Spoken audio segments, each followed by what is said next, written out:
يا مساء الفل. هنعمل مع بعض النهاردة أطعم وأسهل بسكوت جزائري ممكن تجربي، لأنه بيجمع كل النكهات في قطمة واحدة بس. وغير كده إن ريحته ملت البيت. يلا مع بعض نشوف المكونات عبارة عن إيه. معايا كوباية سكر، معايا كوباية سوداني مطحون، بيضتين بحرارة الغرفة، فانيليا نوعين وهنعرفها دلوقتي، ورشة ملح، ومعلقة كبيرة ممسوحة بيكنج باودر، ونص كوباية نشا، وكوباية زيت، و3 كوبايات دقيق منخول. خلي معاكي تبقى هي كوباية تعايري بيها كل المقادير اللي معاكي. أول حاجة هجيب بولة، هنزل بالسكر، وبعدها البيض، والبيض معايا بحرارة الغرفة، ومعايا باكت فانيليا. حابة تحطي باكت تمام، حابة تحطي معلقة صغيرة تمام. يبقى اللي معايا في البولة سكر، بيض، فانيليا، وأقلب كل المكونات اللي احنا قلنا عليهم دول كويس جدا لحد ما احس ان السكر داب تماما معايا. تمام. شايفين لونه فتح ازاي وبقى زي الفل. بعد كده هبتدي انزل بالزيت، والزيت معايا كوباية،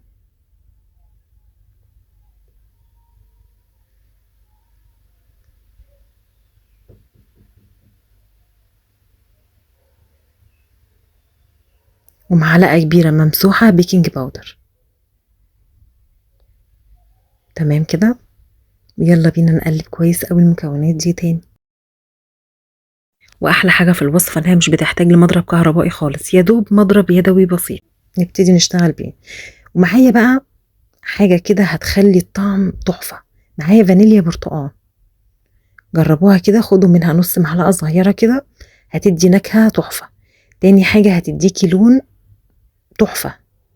جربوها كده مش هتندموا، نكهتها قوية، لونها حلو قوي، هيعجبكم. وبعد كده هبتدي انزل بنص كوباية النشا، ومعايا كوباية مطحونة طحن ناعم سوداني. ويلا بينا نقلب كل ده.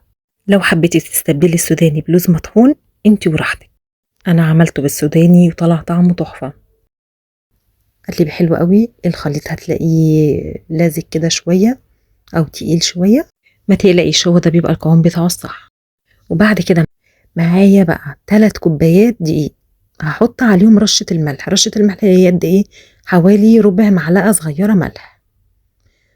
وابتدي اقلب ده كله كويس جدا مع بعض، وواحدة واحدة ابتدي انزل بالدقيق على المكونات اللي احنا قلبناها او خلطناها مع بعض. يعني حوالي خلي نص كوباية كده بره، وشوفي نفسك لو احتجتيها حطيها، ما احتجتيهاش كويس ان انتي ما زودتيهاش والعجينة ما نشفتش معايا.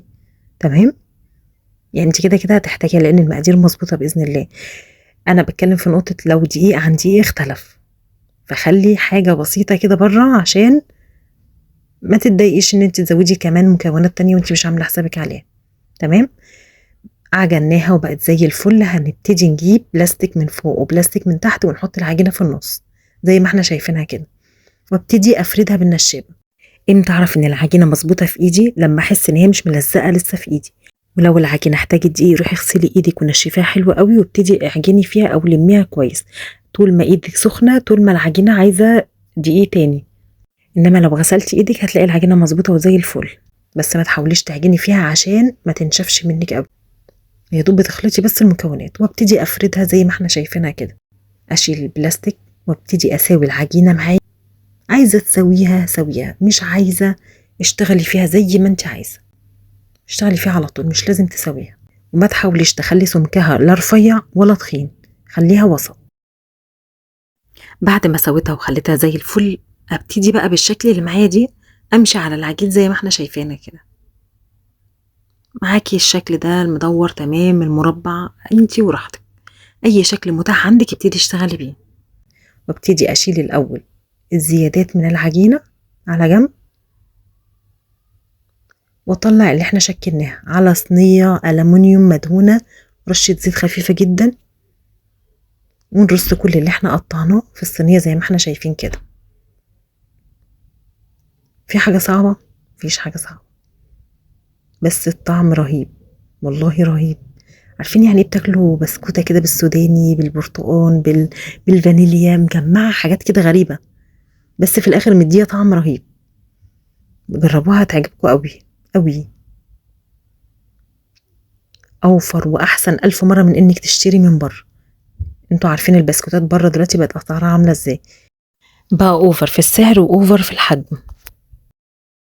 اعمل في البيت ب3 كوبايات دقيق عملوا لي صينيتين، يعني الصينيتين دول حوالي 70 بسكوتة تحفة.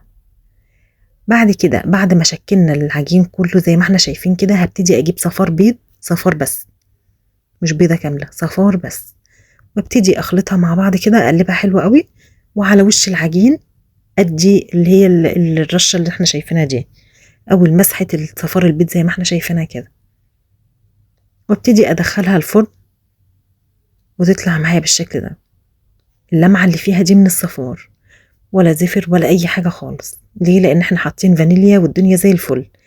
هنسيبها تهدى شوية وبعد كده نبتدي نشكل ايه بقى. معايا شوكولاتة بيضة ومعايا مربى مشمش. تمام، سيحناها على حمام مية زي ما احنا متعودين، وابتدي اجيب نص البسكوتة واشكلها زي ما احنا شايفين كده، واجيب شوكولاتة دارك زي ما احنا شايفينها برضو كده وفي كيسة، وابتدي اعمل زي ثقب صغير كده واعمل زي نقط كده زي ما احنا شايفينها، وبخلة السنان واسحبها. ويلا بينا نعمل شكل تاني. بنجيب بسكوتية نحط عليها مربى مشمش وبعدها برشة سوداني، بيطلع معايا بالشكل ده كده. الشوكولاتة اللي معايا جفت وبقت زي الفل، الشوكولاتة البيضة.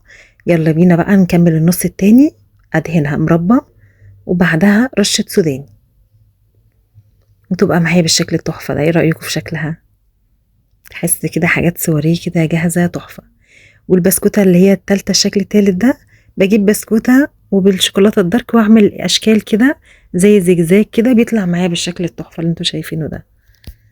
عايزة تحطي فيها مربى في النص وتحطي على رشة سوداني برضو، هتدي شكل حلو قوي. تطلع معايا اطعم بسكوتة زي ما احنا شايفينها كده. الاشكال بتاعتك انتي، التزيين بتاعك انتي، حابة تسيبيها زي ما هي خالص بلمعة صفار البيض زي ما هي، تبقى تحفة. مش لازم شوكولاتات خالص، هي كفاية طعمها بس لوحدها وهي سادة. اتمنى الفيديو يكون عجبكم، واتمنى تجربوها وتكتبوا لي في الكومنتات رأيكم فيها ايه. واتمنى ان اللي لسه ما اشتركش يشترك ويفعل زر الجرس عشان يوصلكوا كل جديد. وسلام.